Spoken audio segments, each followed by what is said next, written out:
Police అమరవీరుల దినోత్సవం October 21 సందర్భంగా వారోత్సవాలు నిర్వహించడం జరుగుతుంది. పోలీసు వాళ్ళంతా కలిసి మా డీజీపీ గారు మరియు మా రాచకొండ కమిషనర్ సుధీర్ బాబు ఐపీఎస్ గారి ఆదేశానుసారం మేము రాచకొండలో అన్ని పోలీస్ విభాగాల తరఫున రోజు ఒక్కొక్క ప్రోగ్రాం చేపట్టినాము.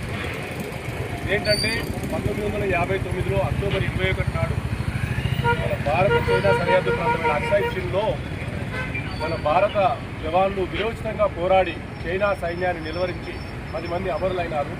ఆ రోజు అంటే అక్టోబర్ 21 మన అమరవీరుల సంస్కరణ దినోత్సవంగా జరుపుకుంటున్నాము. అదేవిధంగా బాహ్య భద్రతలో ఆర్మీ జవాన్లు ఎలాగైతే ఆర్మీ అధికారులు ఎలాగైతే మన దేశానికి రక్షణ ఇస్తున్నారో అంతర్గత భద్రతలో భాగంగా మన రాష్ట్ర పోలీసులు ఎంతగానో కృషి చేస్తున్నారు.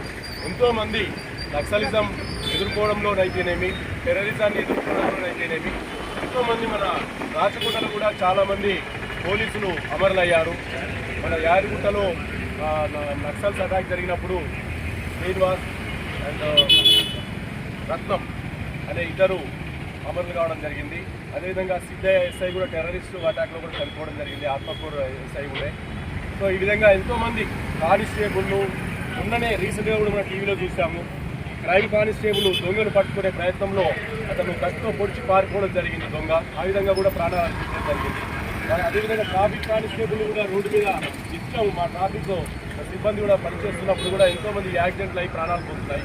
మేమంతా కూడా ఎందుకు పోలీసులము, ట్రాఫిక్ అన్ని విభాగాలము ఇంత కష్టపడి ప్రజల గురించి నిత్యము 24/7 365 డేస్ ఎండనక రేయనక పగలనక అంత కష్టపడుతూ ప్రజల గురించి, ప్రజల ఆస్తుల మాన ప్రాణ రక్షణ గురించి కష్టపడుతున్నాము. అది మీరు కూడా అర్థం చేసుకొని ఏవైతే చట్టాలను ఇంప్లిమెంట్ చేసే ప్రయత్నం మేము చేస్తున్నామో ఆ చట్టాలను మీరు కూడా పాటించే విధంగా ఈ ట్రాఫిక్ రూల్స్ను కూడా మీ విధిగా మీరు పాటించి మీరు కూడా 10 మందికి చెప్పేటట్టుగా ఉంటే మా యొక్క కృషికి, అమరులైనటువంటి పోలీసుల యొక్క కృషికి అదొక సార్థకత చేకూరుతుంది. కాబట్టి మా అమరవీరులైనటువంటి మా పోలీస్ అధికారులు, సిబ్బంది కావచ్చు, వ్యాస్ గారు రేహాన్స్కి మూలమైనటువంటి కనిపెట్టిన వ్యాస్ గారు చనిపోవడం జరిగింది, ఉమేష్ చంద్ర ఐపీఎస్ గారు చనిపోవడం జరిగింది. అలాంటి గొప్ప గొప్ప అధికారులు భరతమాత అన్న ముగ్గురు బిడ్డలను ప్రజల యొక్క రక్షణ గురించి ఎంతోమంది ప్రాణత్యాగాన్ని చేస్తున్నారు. ఇలా ప్రాణత్యాగానికి అయినా సిద్ధపడి ఉద్యోగం చేస్తూ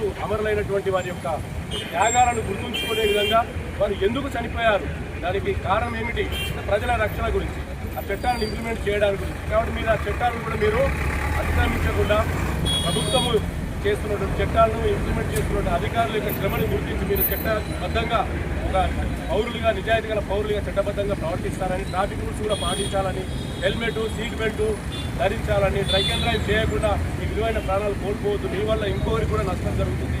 వాళ్ళ ప్రాణాలు కూడా వాళ్ళ కుటుంబాలు కూడా రోడ్డు మీద పడతాయి. కాబట్టి మా కృషిని గుర్తించి, అమరవీరుల కృషిని గుర్తించి దయచేసి అందరూ ట్రాఫిక్ రూల్స్ని విధిగా పాటించండి. ట్రిపుల్ డ్రైవింగ్ చేయకండి, డ్రంక్ అండ్ డ్రైవ్ చేయకండి, సెల్ ఫోన్ డ్రైవింగ్ చేయకండి, అపోజిట్ డ్రైవింగ్ చేయకండి, ర్యాష్ డ్రైవింగ్ చేయకండి. ప్రతి ఒక్కరూ సీట్ బెల్ట్ పెట్టుకోండి, బైక్ నడిపినప్పుడు హెల్మెట్ ధరించండి. ఈ విధంగా మా ఉన్నతాధికారుల ఆదేశానుసారం ప్రతిరోజు ఒక ప్రోగ్రాం మేము నిర్వహిస్తున్నాము. ఈరోజు ఆటో డ్రైవర్లందరినీ కూడా ఈ దమ్మాయిగూడ జంక్షన్లోకి ఆహ్వానించి వాళ్ళందరికీ ఈ అమరవీరుల యొక్క గొప్పతనము, అదేవిధంగా ఫ్లాగ్ డే యొక్క గొప్పతనము, అదేవిధంగా ట్రాఫిక్ నియమాల గురించి కూడా ఈరోజు మేము ఇక్కడ వారికి అవగాహన కల్పించడం జరిగింది.